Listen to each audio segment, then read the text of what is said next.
재료가 왜, 또 어떻게 부서지는 걸까요? 이번 시간에는요, 마치 과학 수사관처럼 이 부서진 금속 조각 속에 숨겨진 단서들을 하나하나 따라가면서 거대한 공학 재난의 비밀을 파헤쳐보는 그런 시간을 가져보겠습니다. 보세요.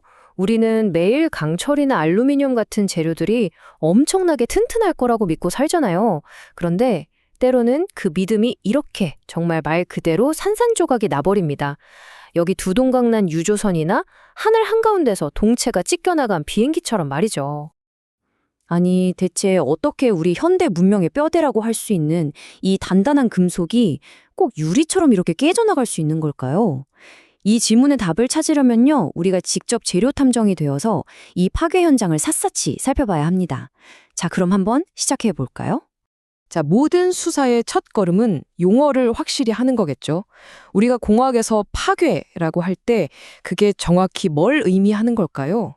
그러니까 파괴라는 건요, 그냥 뚝 하고 부러지는 순간적인 사건이 아니에요.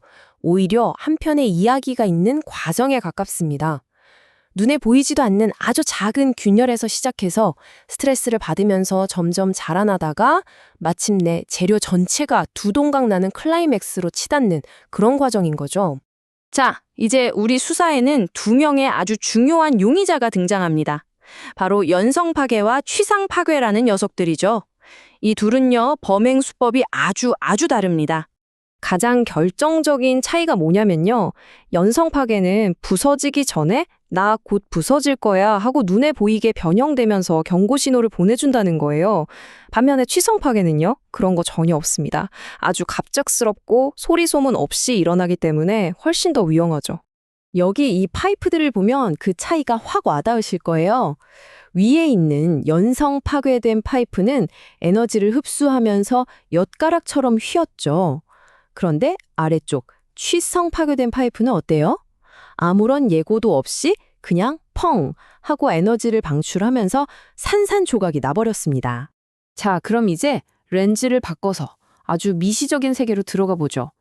모든 파괴의 흔적, 즉 이 파단면은요, 우리가 읽는 법만 알면 정말 많은 이야기를 들려주거든요.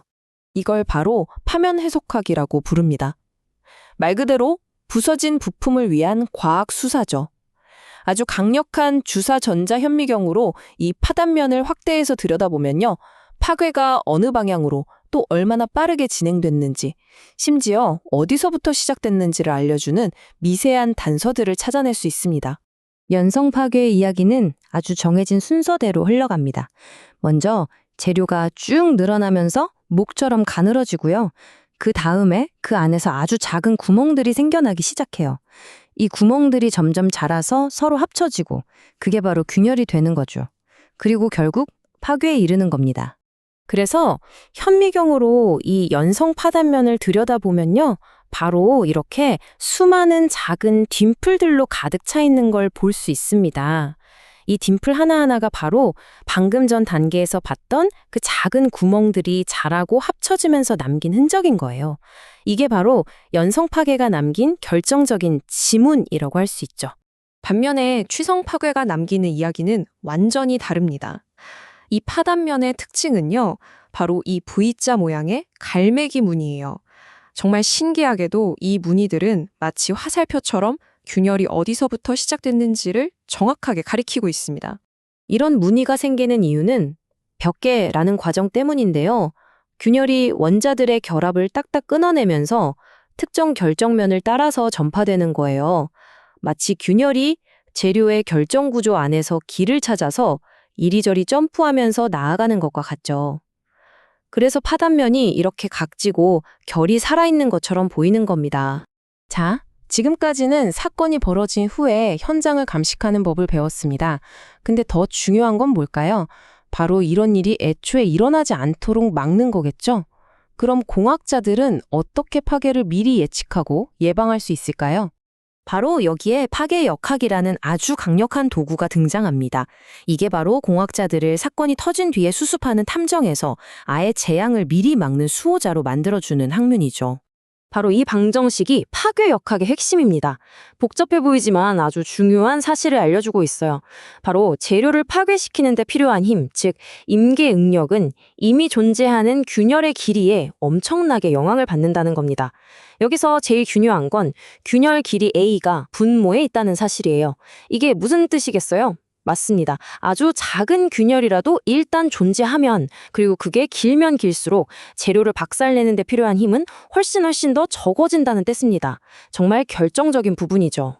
좋습니다. 그럼 이제 우리가 배운 이 지식들을 가지고 맨 처음에 봤던 그 유조선과 비행기 사건 파일 다시 한번 열어보죠. 유조선 침몰 사건의 범인은 바로 이 그래프 안에 숨어 있었습니다. 어떤 종류의 강철은요, 특정 온도 이하로 내려가면 성질이 확 바뀌어버려요. 이 그래프에서 보시는 것처럼 온도가 뚝 떨어지면 충격을 흡수하는 능력, 즉 인성이 급격하게 나빠집니다. 튼튼하고 질긴 연성 재료에서 툭 치면 깨지는 취성 재료로 돌변하는 거죠. 차가운 바닷물이 바로 그 방아쇠 역할을 한 겁니다. 멀쩡했던 강철 선체를 유리처럼 약하게 만들어버린 거죠. 그럼 알로하 항공기 사고는 어땠을까요? 범인은 바로 금속 피로였습니다. 이건 마치 우리가 종이 클립을 여러 번 구부렸다 폈다 하면 뚝 부러지는 것과 같아요.